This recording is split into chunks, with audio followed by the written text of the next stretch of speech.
Hey everyone, Nathan Rose here. Today I'm very happy because I crossed over 1700 on chess.com Rapid. I've actually been up at 1700 once before. Back in December I got to exactly 1700. I reached that milestone, but as soon as I got there I lost the next 3 games and I've been stuck in the 1600s ever since.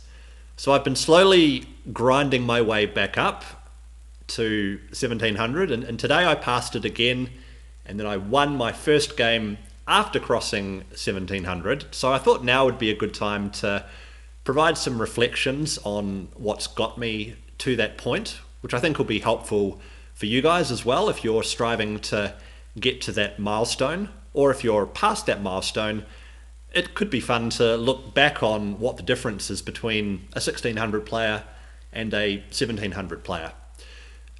So I think a 1600 player has a very good grasp of the fundamentals of chess.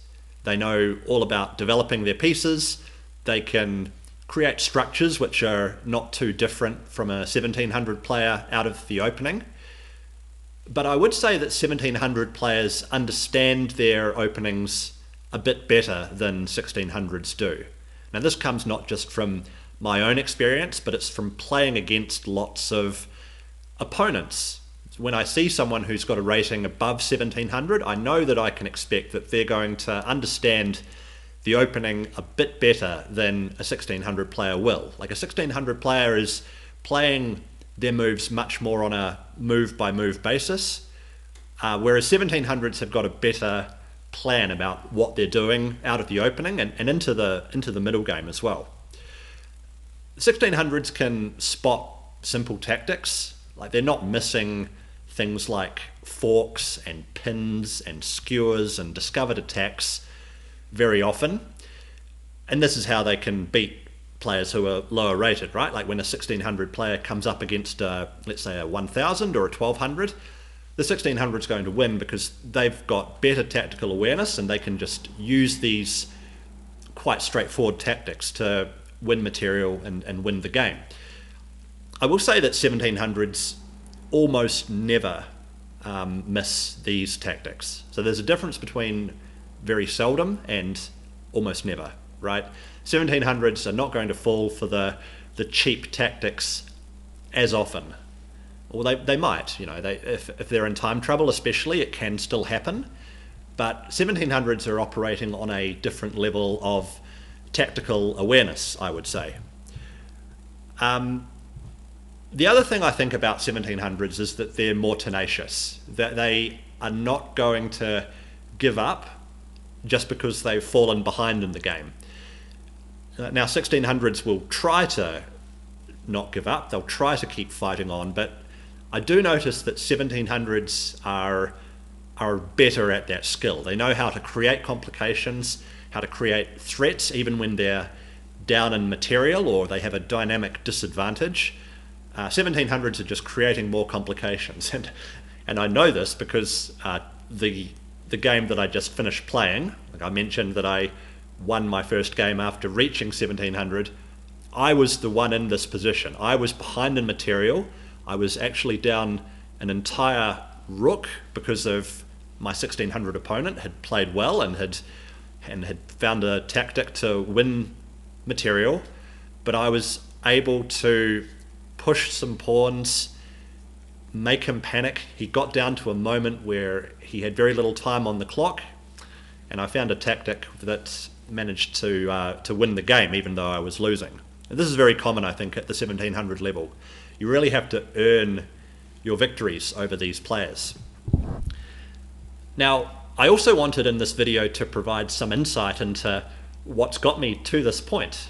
I think this will be useful again if you're trying to reach this level yourself. I mean, you can say things like experience, hard work, study, right? But what concretely have I done differently over the last few weeks or few months to get my level from 1600 up to 1700? So one big change has been I've made tactical training a daily part of my routine. So every day or let's say 5 or 6 days out of 7 in the week, I will spend half an hour doing tactics.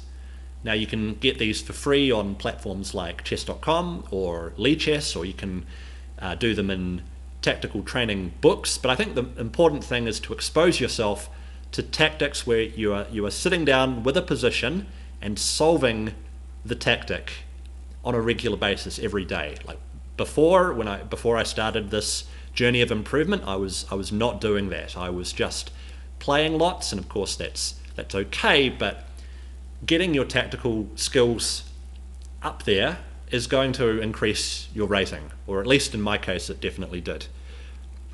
The second thing I think that's different about my approach has been I've been much more aware of playing with activity and initiative.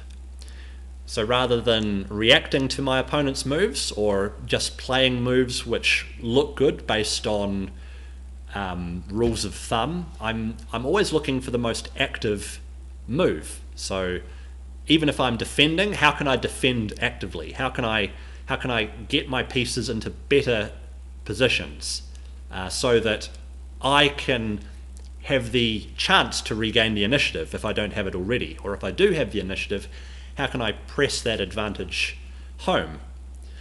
Another game springs to mind, which I also played this morning, where I was pretty well equal in material, but my opponent's king was much more exposed than mine.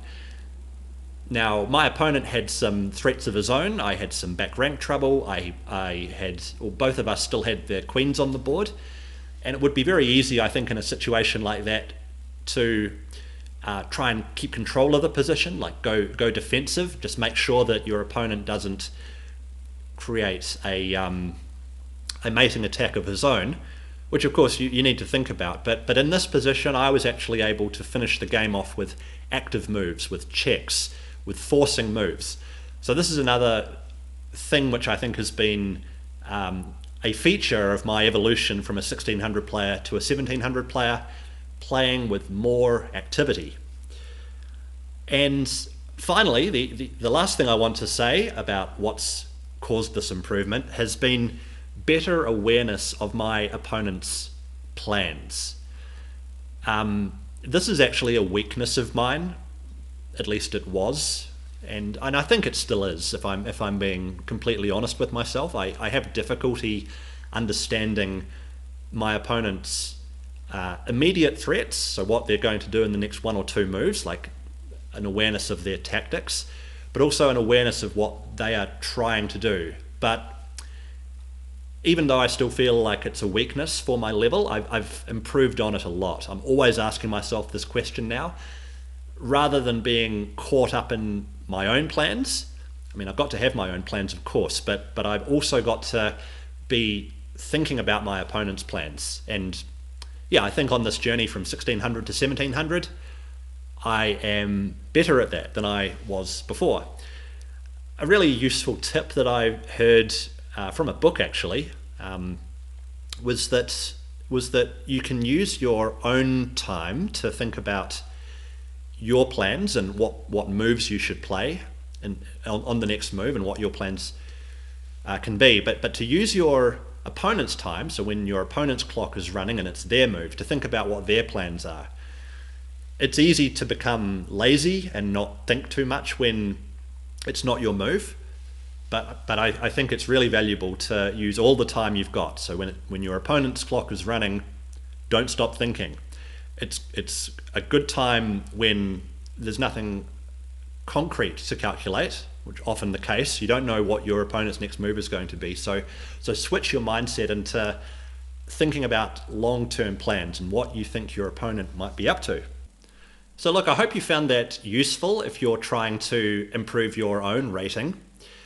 Let me know in the comments below what it was that caused a breakthrough for you, whatever level you're at. It doesn't matter if you're at 500 or 1,000 or around 1,500 or 2,000 or even higher.